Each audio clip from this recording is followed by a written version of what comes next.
2 Тимофея, 4 глава. Он говорит, Павел, и он уже знал, что скоро уйдет к Господу.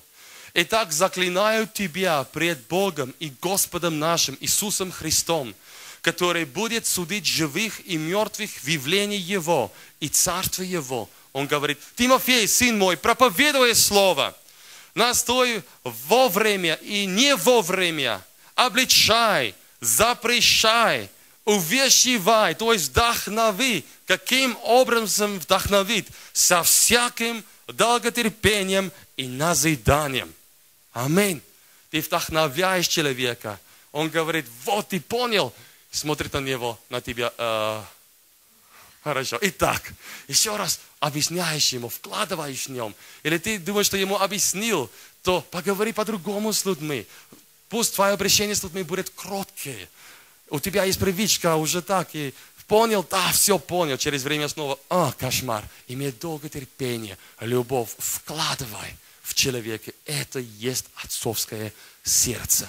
Аминь. Если ты будешь ломать своих учеников, то им больше не захотят быть с тобой, да? Сколько можно с тобой, да?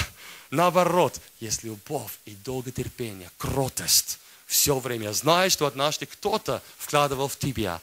И было так красиво для меня вчера вечером, когда был бракосочетание. И мы позвали людей. Один из людей, он как духовный отец для человека, которого я благословил в браке. Он 7 лет назад приводил его к Господу. Это люди в сфере бизнеса. И было так здорово для меня тоже дать микрофон этому человеку, который был наставником для Андрея, которого я вчера благословил в браке. Видеть его радость, потому что его духовный сын сейчас уже женится и служит Господу. Друзья, это настоящее наслаждение в жизни. Это не когда все говорят, и когда ты видишь успех в своей жизни. Это когда твои дети, сыновья и дочери поднимутся в Господе. Аминь. Итак, прежде чем мы помолимся вместе, каким образом надо вдохновить людей? Последнее, что я хочу вам сказать, что когда ты общаешься с человеком, во-первых, тебе нужно слышать его. Тебе нужно выслушать его.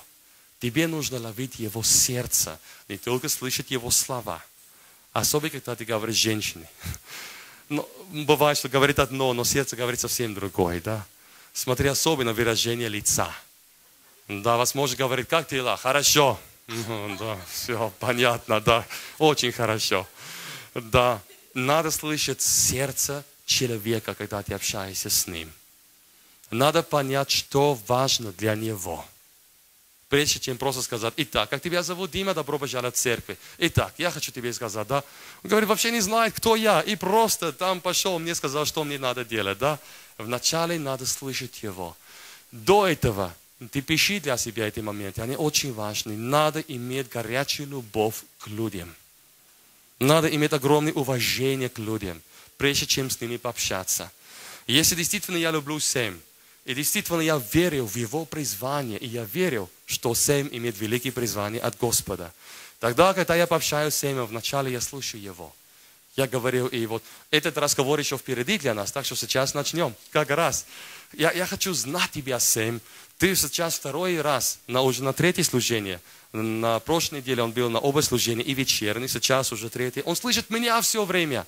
Я хочу слышать тебя, Сэм. Что горит у тебя на сердце? Что Господь тебе показал? Хочу понять, что трудно для него.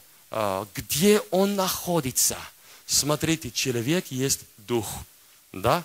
Вы помните, Иисус говорит, что дух новорожденного человека, ты не знаешь, где он находится. Вы помните это местописание? Иисус говорит, я вам говорю о земном. Если ты даже этого не понимаешь, тогда как ты поймешь небесным? Он немножко открывает. В Иоанне 3 глава он говорит, вот дух новорожденного человека, как ветер, не знаешь, где есть, куда ходит. И дело в том, что дух каждого человека, как ветер, как река, куда-то течет. Есть определенное течение, есть определенное направление. Я говорил о духовных вещах сейчас. И у Духа Святого есть определенное направление. Тебе нужно понять, как идет, как направляется дух этого человека, что мешает течение его духа. Возможно, ты видишь, везде камни есть. и они препятствуют его движению. И понятно, в его жизни Дух Святой так действует, а он все время так хочет. Он идет против Господа, и поэтому ему так трудно. И Господь не ломает его, но все время он говорит: Господь, благослови меня здесь, благослови меня. Господь так действует. И поэтому, когда ты слышишь человека, тогда одно ухо слышит человека, сердце человека, и другое Господа, чтобы понять, что говорит Господь о нем. Аминь. Потому что если у тебя будет больше любви к человеку, нежели к Господу, то все равно твоя помощь будет просто гуманизм и ни к чему не приводится. Тогда ты просто хороший мирской психолог-консультант.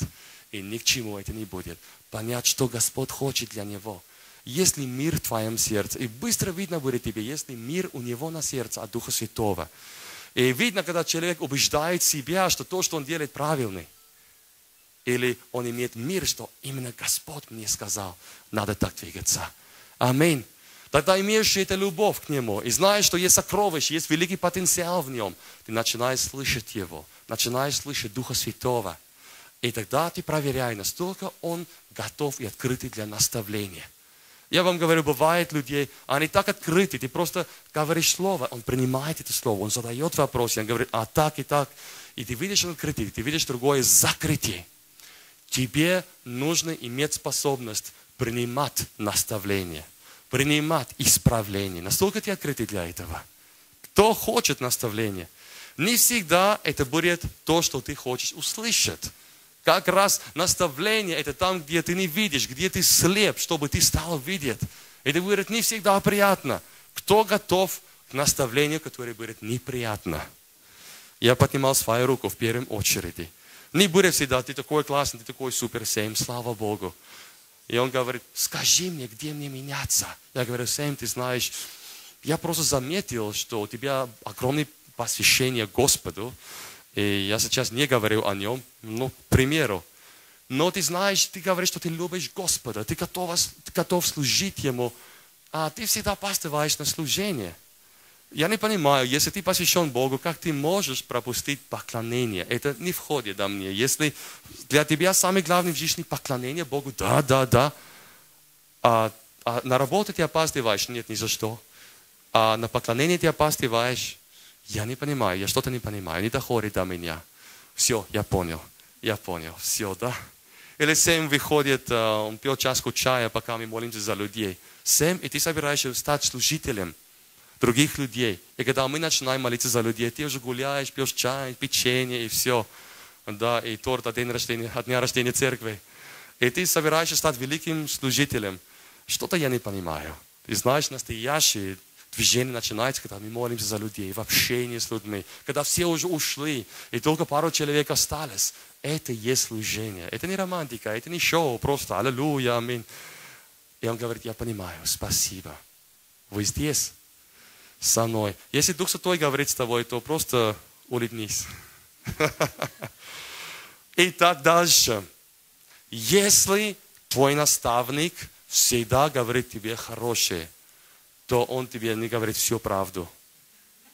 Найди себе другой человек. Аминь. Настоящий человек, он любит тебя, он вкладывает в тебя. Но мы читаем в Тимофее, Павел говорит, увещевай, но он говорит также, обличай, запрещай. Но я хочу тебе сказать, это не формула, но это примерно так. 10 мер вдохновления, 1 мера исправления. Аминь. Если ты не умеешь строить человека, поднимать человека, вкладывать в человека, а ты только умеешь сказать, неправильно, Аня. Сколько тебе сказать, да? А сколько ты вложил в ней? Сколько ты посвящен к ней? Вообще нет посвящения, но мне не нравится так. Тогда у тебя нет права говорить с ней. Тот, который имеет посвящение к тебе, тот, который вкладывает в тебя, и ты знаешь, любит тебя, он имеет право в твоей жизни, чтобы обличать тебя. Аминь.